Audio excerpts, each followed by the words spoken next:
ലോകത്തിന്റെ തുടക്കത്തിൽ അല്ലാഹു ആദ്യത്തെ മനുഷ്യനായി ആദം നബിയെ സൃഷ്ടിച്ചു. മനോഹരമായ സ്വർഗ്ഗത്തിലായിരുന്നു അദ്ദേഹത്തിന്റെ താമസം. പിന്നീട് ഭൂമിയിലെത്തിയ ആദം നബിയും പത്നി ഹവ്വയും അവിടെ മനുഷ്യവംശത്തിന് തുടക്കം കുറിച്ചു. തെറ്റുകൾ ചെയ്താൽ മാപ്പിരക്കണമെന്നും അല്ലാഹുവിൽ വിശ്വസിക്കണമെന്നും അദ്ദേഹം തന്റെ മക്കളെ പഠിപ്പിച്ചു. കാലങ്ങൾ കടന്നുപോയി. ഇദ്രീസ് നബി ജനങ്ങൾക്ക് അറിവും എഴുത്തും പഠിപ്പിച്ചുകൊടുത്തു. അദ്ദേഹത്തിന് ശേഷം വന്ന നൂഹ് നബി ജനങ്ങളോട് അല്ലാഹുവിലേക്ക് മടങ്ങാൻ ആവശ്യപ്പെട്ടു. വലിയൊരു പ്രളയം വരുമെന്ന് അദ്ദേഹം മുന്നറിയിപ്പ് നൽകി. അദ്ദേഹം ഒരു കൂറ്റൻ കപ്പൽ നിർമ്മിക്കുകയും വിശ്വാസികളെയും ഓരോ ജോഡി മൃഗങ്ങളെയും അതിൽ കയറ്റി രക്ഷിക്കുകയും ചെയ്തു. ആദ്ഗോത്രത്തിലേക്ക് ഹൂദ് നബിയെയും സമൂദ് ഗോത്രത്തിലേക്ക് സ്വാലിഹ് നബിയെയും അല്ലാഹു അയച്ചു. അഹങ്കാരികളായ ജനങ്ങളോട് അവർ സത്യം പറഞ്ഞു.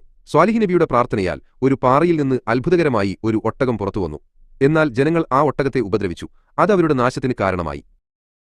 പ്രവാചകന്മാരുടെ പിതാവ് എന്നറിയപ്പെടുന്ന ഇബ്രാഹിം നബി വിഗ്രഹങ്ങളെ ആരാധിക്കുന്നത് തെറ്റാണെന്ന് കാണിച്ചുതന്നു. അദ്ദേഹത്തിന്റെ കൂടെ ലൂത് നബിയും ജനങ്ങളെ നേർവഴിക്ക് നയിച്ചു.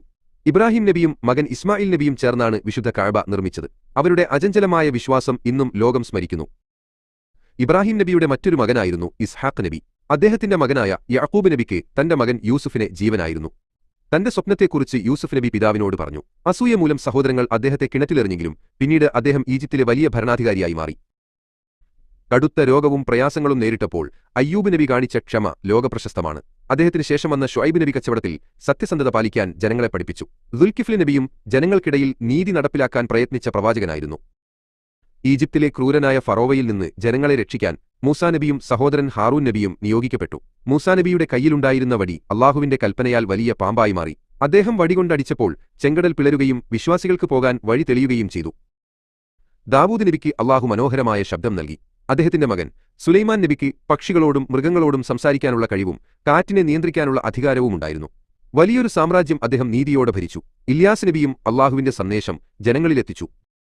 അൽ-യസഅ നബിയും തന്റെ ജനതയെ സന്മാർഗത്തിലേക്ക് നയിച്ചു. യൂനുസ് നബി തന്റെ ജനങ്ങളോട് പിണങ്ങിപ്പോയപ്പോൾ ഒരു വലിയ മത്സ്യം അദ്ദേഹത്തെ വിഴുങ്ങി. മത്സ്യത്തിന്റെ വയറ്റിൽ വെച്ച് അദ്ദേഹം അല്ലാഹുവിനോട് മാപ്പിരുന്നു. അല്ലാഹു അദ്ദേഹത്തെ രക്ഷിക്കുകയും അദ്ദേഹം വീണ്ടും ജനങ്ങളിലേക്ക് മടങ്ങുകയും ചെയ്തു. സക്കരിയ നബി തന്റെ വാർദ്ധക്യത്തിൽ അല്ലാഹുവിനോട് ഒരു മകനായി പ്രാർത്ഥിച്ചു. അങ്ങനെ യഹ്യ നബി ജനിച്ചു. ഈസാ നബി അല്ലാഹുവിന്റെ വലിയൊരു അത്ഭുതമായി ജനിച്ചു. അദ്ദേഹം രോഗികളെ സുഖപ്പെടുത്തുകയും മണ്ണുകൊണ്ട് പക്ഷിയുണ്ടാക്കി ജീവൻ നൽകുകയും ചെയ്തു. അദ്ദേഹം സമാധാനത്തിന്റെ സന്ദേശം പ്രചരിപ്പിച്ചു. അല്ലാഹുവിന്റെ അവസാനത്തെ പ്രവാചകനായി മുഹമ്മദ് നബി മക്കയിൽ ജനിച്ചു. അദ്ദേഹത്തിനാണ് പരിശുദ്ധ ഖുർആൻ ലഭിച്ചത്. ലോകത്തിന് മുഴുവൻ കാരുണ്യമായാണ് അദ്ദേഹം വന്നത്. എല്ലാ മനുഷ്യരും തുല്യരാണെന്നും ദയ കാണിക്കണമെന്നും അദ്ദേഹം പഠിപ്പിച്ചു.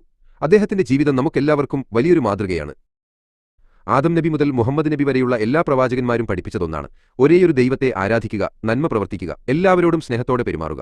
ഈ 25 പ്രവാചകന്മാരുടെ കഥകൾ നമ്മുടെ ജീവിതത്തിൽ പ്രകാശം പരത്തുന്ന വഴികളാണ്. നമുക്കും അവരെപ്പോലെ നല്ലവരായി വളരാം.